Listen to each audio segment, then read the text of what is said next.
Perang Aceh merupakan salah satu perang terlama yang dihadapi oleh pemerintah kolonial Hindia Belanda dalam sejarah pendudukannya di Nusantara. Perang di Bumi Serambi Mekah ini adalah perang yang berlangsung dari tahun 1873 hingga 1910. Perang ini terbagi dalam 4 fase. Dari fase ke fasenya yang berjalan cukup lama, juga muncul tokoh-tokoh perjuangan dari Tanah Rencong yang terlibat dalam upaya perlawanan terhadap penjajah Belanda. Begitu pula dari pihak Belanda, sejumlah nama bergantian dalam memimpin misi menaklukkan Aceh.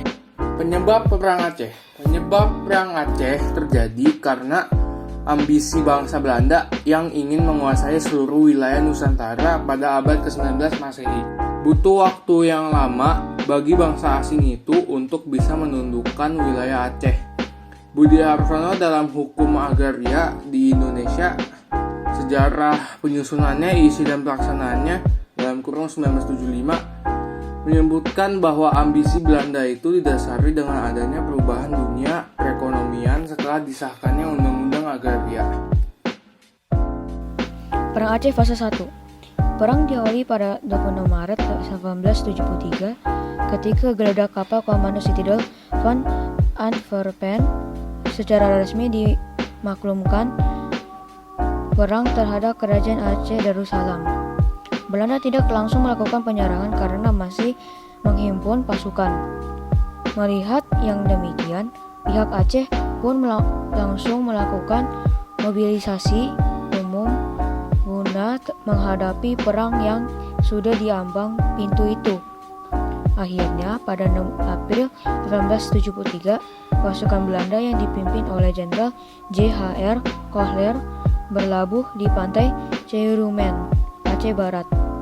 Seketika itu, pasukan Aceh yang dipimpin oleh Panglima Polim dan Sultan Mahmud Syah dengan semangat jihad fi sabilillah langsung mengempur pasukan Belanda dengan meriam. Keberhasilan pasukan Aceh tersebut dalam mempertahankan wilayahnya mengakibatkan Belanda kewalahan dan memutuskan untuk menghentikan serangannya untuk mengatur strategi baru. Perang Aceh Fase 2. Perang Aceh Fase 2 dimulai dari Belanda dipimpin oleh Jenderal Jan van Swieten. Pasukan Belanda memang berhasil menguasai istana Kesultanan Aceh Darussalam. Akan tetapi, itu terjadi karena pasukan Aceh telah meninggalkan keraton dan bergerilya. Oleh karena itu, sama seperti periode sebelumnya, pasukan Belanda tetap kewalahan dalam menghadapi pasukan Aceh di perang fase kedua yang dipimpin oleh Tuanku Muhammad Daud. Perang Aceh Fase 3. Masih dengan semangat jihad fisabilillah, para pejuang Aceh seperti Teuku Umar, Cid Ditiro, Panglima Polim, dan Cut Nakdien berhasil memobilisasi rakyat Aceh untuk melakukan perang gerilya melawan Belanda. Alhasil, Belanda semakin kewalahan dengan taktik dan semangat perang dari rakyat Aceh.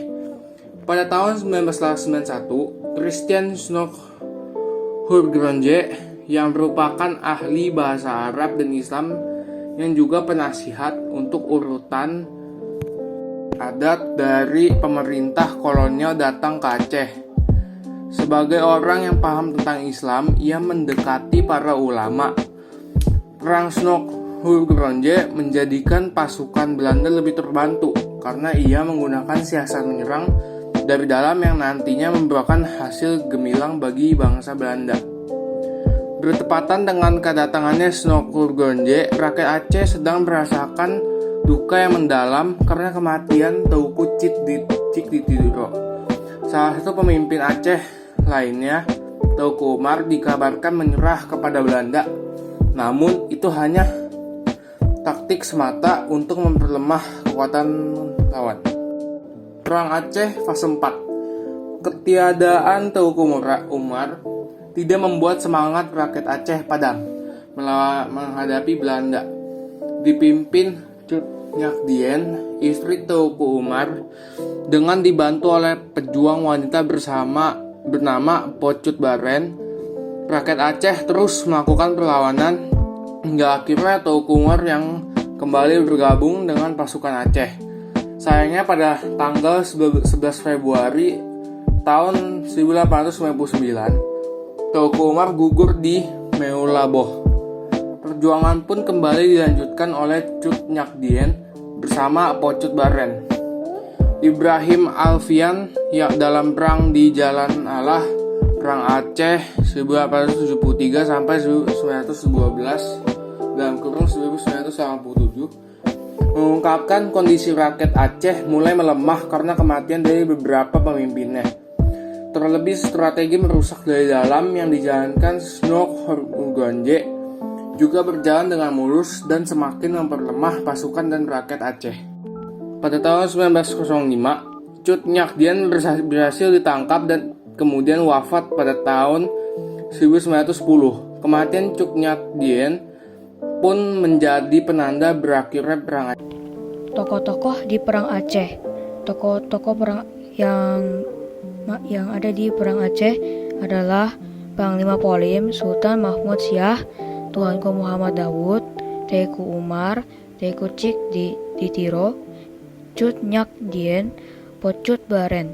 Dan tokoh-tokoh yang berada di sisi Belanda adalah J.H.R. Kohler, Jan van Swieten, dan Snow Hurgronje.